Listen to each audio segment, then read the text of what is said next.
आज हम लोग चर्चा करने वाले हैं आधुनिक भारत के एक चैप्टर सामाजिक धार्मिक सुधार आंदोलन। अब आप सोच रहे होंगे कि अचानक यहाँ से शुरुआत, तो आधुनिक भारत के काफ़ी वीडियोस हमने श्रृंखलाबद्ध रूप से आपको अपलोड किए हैं, जो कि आप प्लेलिस्ट में जाएंगे तो एक सीरीज में मिल जाएंगे। उसी सीरीज की कड़ी में आधुनिक भारत के 5-6 चैप्टर ऐसे हैं जो बच गए थे। तो मेरा पहला प्रयास होगा कि ये जो 5-6 चैप्टर है इनको कंप्लीट करा दूं, ताकि आधुनिक भारत पूरी तरह से कंप्लीट हो जाए। तो उसी क्रम में हमारा जो आज का चैप्टर है वो है सामाजिक धार्मिक सुधार आंदोलन। तो चलिए इसी को शुरू करते हैं। सबसे पहले इस पूरे आंदोलन के क्रम में मैंने जो कुछ टॉपिक सेलेक्ट किए हैं उसको समझने के लिए एक भूमिका या एक तरह से कह सकते हैं इसकी पृष्ठभूमि को जानना जरूरी है। हर काल में, प्राचीन भारत हो, मध्यकालीन हो, आधुनिक हो, हर काल में ये देखा गया कि जो धर्म होते हैं या जो समाज होता है उस समाज में धीरे धीरे करके कुछ ऐसे बदलाव आते हैं जिसे हम कुरीतियों की संज्ञा देते हैं। इन कुरीतियों के परिणाम स्वरूप समाज में एक बिखराव, समाज में अव्यवस्था, धर्म में रूढ़िवादिता समाहित हो जाती है और उसको तोड़ने के लिए एक धार्मिक सुधार होता है। प्राचीन काल में आप देखेंगे कि गौतम बुद्ध, महावीर के नेतृत्व में एक धर्म सुधार आंदोलन चलाया जाता है। वहीं मिडिवल में आप आएंगे तो देखेंगे कि कुछ महान संत हुए, जिनमें कबीर, गुरु नानक देव आदि आए, जिन्होंने भी समाज में सामाजिक सुधार और धार्मिक सुधार को लेकर के उपदेश दिए। उसी प्रकार से जब यह आधुनिक काल आता है तो आधुनिक काल में सामाजिक धार्मिक क्षेत्र में कई ऐसी कुरीतियां धीरे धीरे करके विभिन्न धर्म समुदायों में, चाहे वो हिंदू धर्म हो, इस्लाम धर्म हो, पारसी धर्म हो, उनमें कुछ कुरीतियां फैलने लगती है। विशेष रूप से हिंदू धर्म का जो क्षेत्र था वह एक ऐसे चौराहे पे पहुंच गया था जहां पर जाकर के उस धर्म में विभिन्न प्रकार की सामाजिक कुरीतियां समाहित हो गई थी और धर्म दो भागों में उसके धर्म के लोग बट गए थे। एक निम्न जाति के लोग, एक उच्च जाति के लोग। उच्च जाति द्वारा निम्न जातियों पर जो सामाजिक भेदभाव, आर्थिक भेदभाव किए जा रहे थे, इसका परिणाम ये निकल रहा था कि ये कुरीतियां इतनी बढ़ गई थी कि आपस में जो जुड़ाव था वो खत्म होने के कगार पे थे। ऐसे में एक दूसरा जो ईसाई धर्म का जो प्रवेश होता है भारत में, जब ब्रिटिशर्स और विभिन्न यूरोपियन कंपनी भारत में आते हैं, पादरी आते हैं, भारत में ईसाई धर्म का प्रचार होता है और 1813 में जब ईसाई मिशनरियों को यह मौका मिलता है कि वो आकर के भारत में ईसाई धर्म का प्रचार करें, तो वो उन्हीं निम्न जातियों को अपना निशाना बनाते हैं, विभिन्न जनजातीय समूहों में जाते हैं और जा करके उन्हें धर्म परिवर्तन करने के लिए विवश करना शुरू करते हैं या प्रलोभन देना शुरू करते हैं। इस क्रम में जो ये धार्मिक एक उन्माद का वातावरण बनता है, उसी समय में भारत के बुद्धिजीवी वर्ग उभर करके सामने आते हैं और सामाजिक धार्मिक सुधार को लेकर के भरसक प्रयास करते हैं।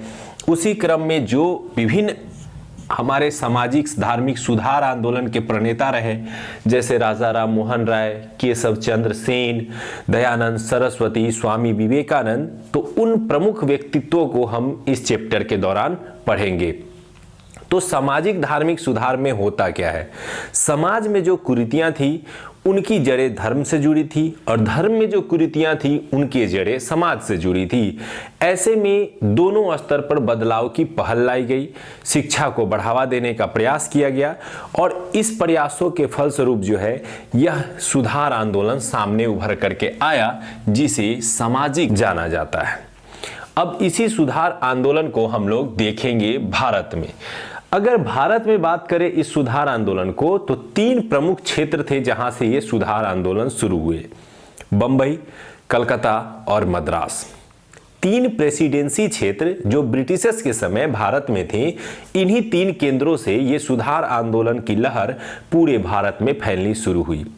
आखिर ऐसा क्या था इन तीनों क्षेत्रों में कि सुधार आंदोलन का प्रारंभ इन्हीं तीनों क्षेत्रों से हुआ? तो वास्तविकता ये है कि ब्रिटिशर्स जहां इकट्ठा हुए थे, जो व्यापारिक केंद्र बना था, जो प्रेसिडेंसी के रूप में विकसित हुआ था, वहां शिक्षा का विकास सबसे पहले हुआ। इस शिक्षा के विकास ने एक बुद्धिजीवी मध्यम वर्ग तैयार किया और इसी बुद्धिजीवी मध्यम वर्ग ने इस पूरे सामाजिक धार्मिक सुधार आंदोलन का नेतृत्व किया। और यही कारण है कि बंगाल में कलकत्ता, बम्बई में और मद्रास में जाकर के ये 3 ऐसे क्षेत्र विकसित हुए जहां से धार्मिक सामाजिक सुधार आंदोलन की लहर बही, जो धीरे धीरे पूरे भारत में फैल गई। तो चलिए अब शुरू करते हैं इस पूरे धार्मिक सुधार आंदोलन के सबसे पहले नेता और अग्रदूत राजा राम मोहन राय जी को। तो आइए राजा राम मोहन राय से जुड़े हुए जितने भी पॉइंट्स, जो ऑब्जेक्टिव्स पूछे जाते हैं, क्या है, कैसे बनेंगे, कैसे याद करेंगे, उन्हीं पर चर्चा करते हैं। उम्मीद करते हैं कि जो बैकग्राउंड मैंने धार्मिक सामाजिक सुधार आंदोलन के संबंध में बताया वो आपको बेहतर ढंग से समझ में आ गए होंगे। सबसे पहले राजा राम मोहन राय जी। तो राजा राम मोहन राय का जन्म 1774 में हुआ और उनकी मृत्यु 1833 में हुई थी। तो ये एक डेट है, कभी कभी आपको डेट भी पूछ लिया जाता है, इसलिए इसको थोड़ा सा ध्यान रखेंगे कि 1774 में राजा राम मोहन राय का जन्म और 1833 में उनकी मृत्यु हुई। वह प्रारंभ से ही मूर्ति पूजा, बहुदेववाद इत्यादि के विरोधी थे। परिणामतः उनमें घर में भी उनके पिता के साथ संबंध ज्यादा अच्छे नहीं थे इस बात को लेकर के। अब आते हैं पॉइंट्स की ओर। तो सबसे पहले नवजागरण, जिसे पुनर्जागरण भी कहा जाता है। तो नवजागरण, पुनर्जागरण के अग्रदूत या आधुनिक भारत के पिता के नाम से अगर किसी को जाना जाता है तो वो है राजा राम मोहन राय। उन्होंने अपने समय में विभिन्न प्रकार की शिक्षा प्राप्त की। वे फारसी, अरबी, संस्कृत, हिंदी, इंग्लिश, जितनी भी भाषाएं थी, 6-7 भाषाओं में पारंगत थे। इन भाषाओं के शिक्षा प्राप्त करने के कारण ही उनकी बुद्धिजीविता की स्तर जो थे वो काफ़ी ऊंचे थे। वह एक आम इंसान से हटकर रूढ़िवादी सोचों से ऊपर उठकर मूर्ति पूजा के विरोधी के रूप में और सामाजिक समानता के पक्षधर के रूप में उभर करके सामने आए थे। तो उनके हम कार्यों को 3-4 खंडों में बांट के देख सकते हैं। ये पहला खंड मैंने तैयार किया है कि उन्होंने धार्मिक सुधार की दिशा में क्या क्या कार्य किए। ये दूसरा खंड है, वो शिक्षा के क्षेत्र में उन्होंने कौन से सुधार किए, पत्रकारिता के क्षेत्र में उन्होंने कौन कौन से कार्य किए और अंतिम समय उनका कैसा रहा। तो चलिए सबसे पहले देखते हैं धार्मिक क्षेत्रों की ओर। तो राजा राम मोहन राय जी ने सबसे पहले एक फारसी में ग्रंथ लिखी, तोहफत उल मुहद्दीन। सबसे पहला पुस्तक उनका यही था, तोहफत उल मुहद्दीन, फारसी भाषा में। इन्होंने मूर्ति पूजा का विरोध जो है सबसे पहले इसी पुस्तक में की और इस पुस्तक का हिंदी अनुवाद होता है एकेश्वरवाद को उपहार। अर्थात वे बहुदेववाद के विरोधी थे। बहुत से देवताओं में विश्वास न करके उनका विश्वास था कि एक ही ईश्वर है। तो उन्होंने एकेश्वरवाद को लेकर के एक पुस्तक लिखी। फिर धीरे धीरे करके धार्मिक सुधार को लेकर के उन्होंने प्रयत्न शुरू किया। 1815 में उन्होंने सबसे पहले एक सभा स्थापित की, आत्मीय सभा। इस सभा का जो उद्देश्य था वह भी इसी प्रकार का था, धार्मिक सुधार से जुड़ा हुआ। आत्मीय सभा। फिर उसी के अगले वर्ष, अब देखिए डेट याद करने हो तो आप दो को एक साथ याद करें, 1815 और 1816। 1815 में आत्मीय सभा, 1816 जस्ट अगले साल वेदांत सोसाइटी। तो 2 उन्होंने संगठन प्रारंभ में बनाए, 1815 में आत्मीय सभा, 1816 में वेदांत सोसाइटी। फिर उन्होंने 1820 में एक प्रमुख कार्य किया। वह क्या था? उन्होंने एक पुस्तक लिखी, प्रिसेप्ट्स ऑफ जीसस। ये पुस्तक कई बार ऑब्जेक्टिव के रूप में विभिन्न एग्जामों में पूछे गए हैं कि प्रिसेप्ट्स ऑफ जीसस किसकी लिखी गई पुस्तक है। उनके जो कटाक्ष थे, किनके? राजा राम मोहन राय जी के। उनके जो कटाक्ष थे वो कई बार हिंदू धर्म के विरोध में जाते थे। इसका परिणाम ये निकला कि कुछ ईसाई समूह यह मानने लगे थे कि राजा राम मोहन राय अंततः ईसाई धर्म को स्वीकार कर लेंगे। लेकिन राजा राम मोहन राय ईसाई धर्म की भी बुराइयों के विरोधी थे। उन्होंने प्रिसेप्ट्स ऑफ जीसस पुस्तक में यह बताने का प्रयास किया कि किस प्रकार से जो ईसाई धर्म है उसमें ईसा मसीह को चमत्कारिक शक्तियों का मालिक बताया गया है, जबकि यह ऐसी शक्ति किसी भी प्रकार से किसी व्यक्ति में नहीं हो सकती है। तो उन्होंने जो एक दिखावापन ईसाई धर्म में था उसे भी उजागर करने की दृष्टि से उन्होंने प्रिसेप्ट्स ऑफ जीसस पुस्तक लिखी, जिसे बाद में 1823 में जॉन डिग्वी के प्रयासों से लंदन में प्रकाशित किया गया। तो ये शुरुआती दौर के कुछ राजा राम मोहन राय के जीवन से जुड़ी हुई घटनाएं फिर से एक बार रिकॉल करते हैं। उन्हें नवजागरण या आधुनिक भारत के पिता के रूप में देखा जाता है। उन्होंने अपने जीवन के शुरुआती दौर में फारसी में एक किताब लिखी, तोहफत उल मुहद्दीन, जिसमें उन्होंने एकेश्वरवाद को उपहार और बहुदेववाद का विरोध किया। फिर उन्होंने दो सभा या संगठन बनाए, जिसमें आदमीय सभा और वेदांत सोसाइटी। और फिर उन्होंने 1820 में एक किताब लिखी, प्रिसेप्ट्स ऑफ जीसस, जिसमें उन्होंने ईसाई धर्म की कुरीतियों और ईसाई धर्म के चमत्कारों पर भी प्रहार किया। इसके अलावा उनकी जो सबसे प्रमुख सुधार मानी जाती है वह 1828 में ब्रह्म सभा का गठन था, जिसका मूल उद्देश्य हिंदू धर्म में आए कुरीतियों को दूर करना था। बाद में चल करके यही ब्रह्म सभा 1830 में जाकर के ब्रह्म समाज के नाम से जाना जाने लगा। तो ब्रह्म सभा या ब्रह्म समाज की स्थापना का श्रेय भी किन्हें दिया जाता है? राजा राम मोहन राय जी को दिया जाता है। उन्होंने इन सभी माध्यमों से जो धर्म थे उस धर्म में एकेश्वरवाद लाने का प्रयास किया, मूर्ति पूजा का विरोध किया, बहुदेववाद का विरोध किया और धर्म में जातिगत भेदभाव को भी दूर करने का प्रयास उन्होंने किया। अब आते हैं, देखते हैं कि उन्होंने शिक्षा के संबंध में कौन से सुधार किए। तो सबसे पहले उन्होंने 1817 में एक कलकत्ता में कॉलेज स्थापित किया, जिसका नाम था हिंदू कॉलेज। और ये कई एग्जाम में पूछे गए हैं कि 1817 में हिंदू कॉलेज की स्थापना किसने की थी? तो उन्होंने राजा राम मोहन राय जी ने की थी, लेकिन यह डेविड हेयर के सहयोग से की गई थी। कई एग्जाम में ये पूछा गया, इवन यूजीसी नेट के एग्जाम में भी ये प्रश्न पूछे गए हैं कि किसके सहयोग से कलकत्ता में हिंदू कॉलेज की स्थापना राजा राम मोहन राय जी ने की थी? तो डेविड हेयर के सहयोग से की थी। और कब की थी? तो 1817 में। फिर 1825 में एक और कॉलेज, वेदांत कॉलेज की उन्होंने स्थापना की। तो कॉलेज से जुड़े हुए दो महत्वपूर्ण बिंदु है जो आप याद रखेंगे, एक कलकत्ता में हिंदू कॉलेज और दूसरा वेदांत कॉलेज। ये 1817 में, ये 1825 में। और हिंदू कॉलेज की स्थापना उन्होंने डेविड हेयर के सहयोग से की थी। अब आते हैं, देखते हैं कि उनके द्वारा किए गए कुछ पत्रकारिता के क्षेत्र में क्या कार्य किए गए। तो जिस प्रकार से उन्हें आधुनिक भारत का पिता कहा जाता है, उन्हें नवजागरण पुनर्जागरण का अग्रदूत कहा जाता है, उसी प्रकार से उन्हें भारतीय पत्रकारिता का अग्रदूत या जन्मदाता भी कहा जाता है। वे कई भाषाओं के जानकार थे, इसलिए उन्होंने विभिन्न भाषाओं में पत्रकारिता का श्रेय लिया और उस क्षेत्र में पत्र समाचार पत्र जो है वो छापे।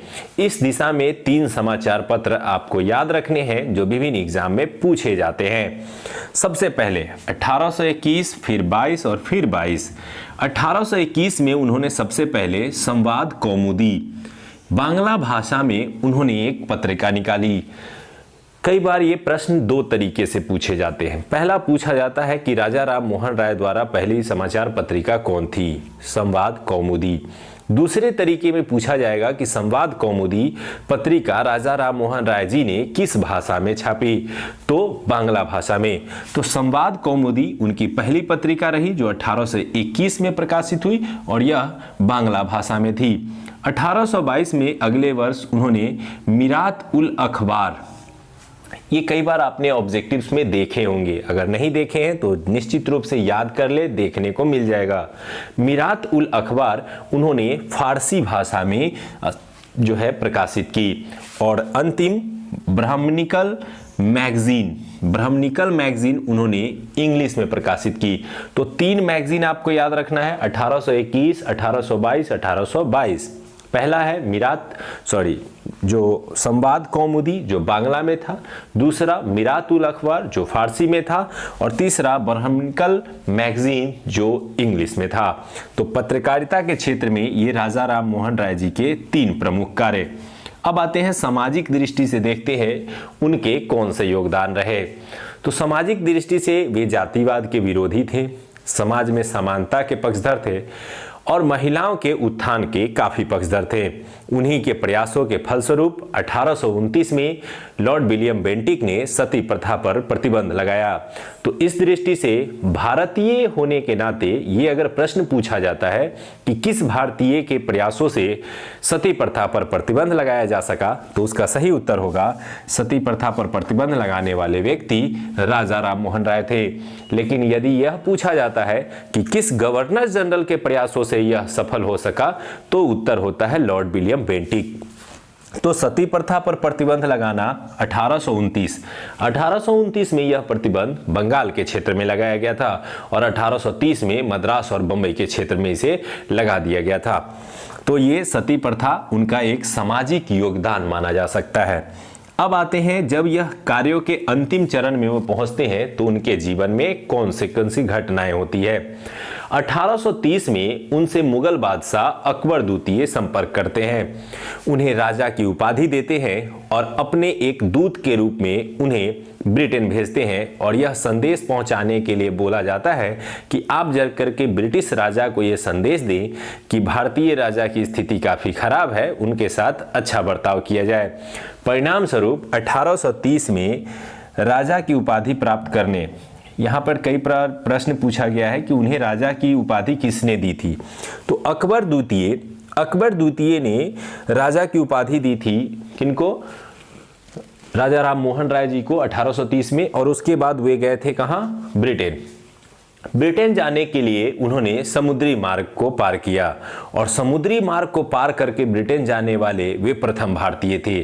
तो यह प्रश्न भी पूछा जाता है कि वे कौन से व्यक्ति थे जिन्होंने समुद्र के मार्ग से पहली बार ब्रिटेन की यात्रा की।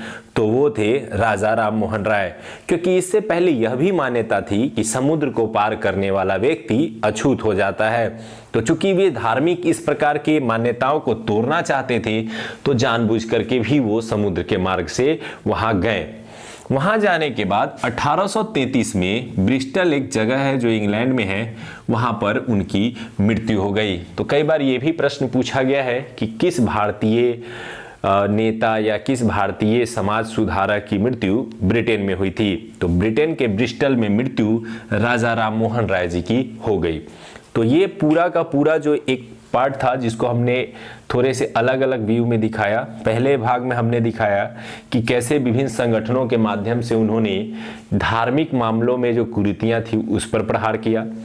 फिर उन्होंने शिक्षा के क्षेत्र में सुधार के लिए प्रयास किया, पत्रकारिता के माध्यम से लोगों को जागरूक करने में वो सफल रहे, कुछ प्रथाओं पर प्रतिबंध भी लगवाया और अंतिम समय में वे ब्रिटेन गए, जहां उनकी मृत्यु 1833 में ब्रिस्टल में हो गई। अब आते हैं फिर से पुनः लौट करके कि उनकी मृत्यु के बाद ये ब्रह्म सभा का क्या हुआ।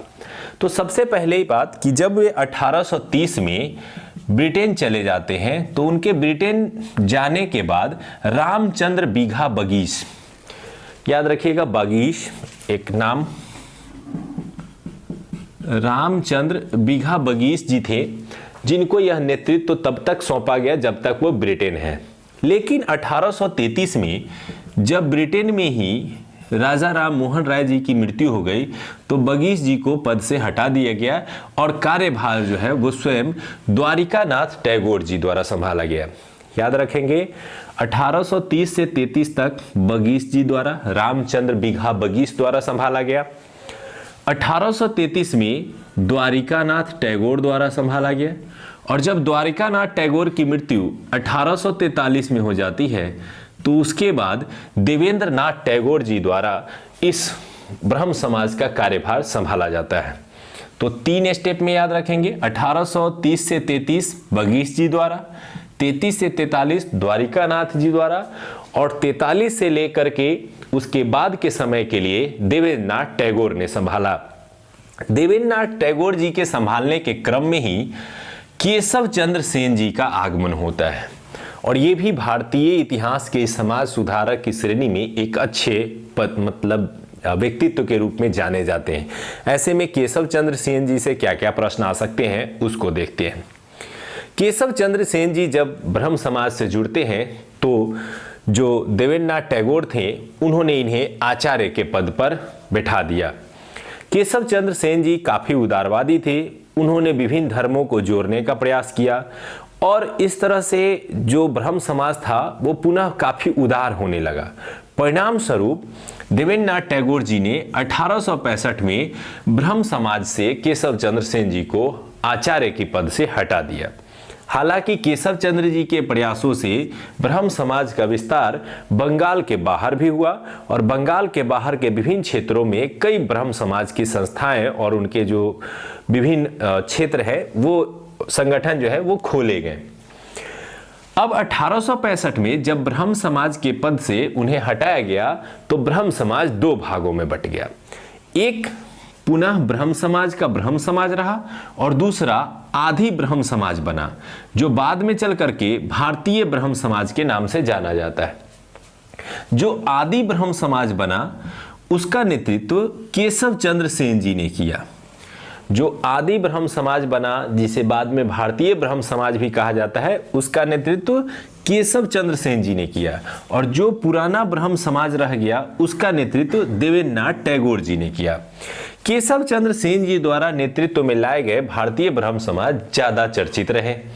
उन्होंने अपने प्रयासों के फलस्वरूप केशव चंद्र सेन जी ने ब्रह्म विवाह एक्ट को पारित करवाया और इसके अनुसार ब्रह्म विवाह के आधार पर शादी करने वाले लोगों को मैरिज रजिस्टर्ड किया जाने लगा। लेकिन समस्या तब उत्पन्न हुई जब 1878 में जाकर के जिस प्रकार की कुरीतियों का विरोध केशव चंद्र जी सेन जी किया करते थे उसी कुरीति को वो खुद भी कर बैठते हैं। मात्र 12 वर्ष की अपनी पुत्री का विवाह बिहार के राजा से वो कर बैठते हैं। परिणाम क्या निकलता है कि पुनः जो है यह आदि ब्रह्म समाज भी दो भागों में बंट जाता है और इस प्रकार से ब्रह्म समाज इतने खंडों में टूट जाता है कि पुनः ब्रह्म समाज को कोई बड़ा नेता नहीं मिल पाता है और इस तरह से ब्रह्म समाज धीरे धीरे करके मुख्य धारा से हटने लगते हैं और कुछ अन्य समाज जैसे आर्य समाज, रामकृष्ण मिशन आदि सामाजिक सुधार की दिशा में आगे चले आते हैं। तो आज के अध्याय में हमने पढ़ा कि किस प्रकार से धार्मिक सामाजिक सुधार आंदोलन की आवश्यकता पड़ी और कैसे ये सुधार आंदोलन शुरू हुआ। आज के हमारे मुख्य व्यक्तित्व में थे राजा राम मोहन राय जी, थोड़ा बहुत देवेंद्रनाथ टैगोर जी और फिर केशव चंद्र सेन जी। और अगले वीडियो में हम लोग इसी पार्ट से जुड़े हुए एक वीडियो में पढ़ेंगे जिसमें दयानंद सरस्वती जी और जो स्वामी विवेकानंद जी हैं उनके बारे में पढ़ेंगे और उनसे जुड़े हुए जो ऑब्जेक्टिव्स होंगे उनको देखेंगे और जब पूरा चैप्टर खत्म होगा तो फिर इसका ऑब्जेक्टिव भी हम लोग बनाएंगे। तो चलिए दोस्तों मिलते हैं।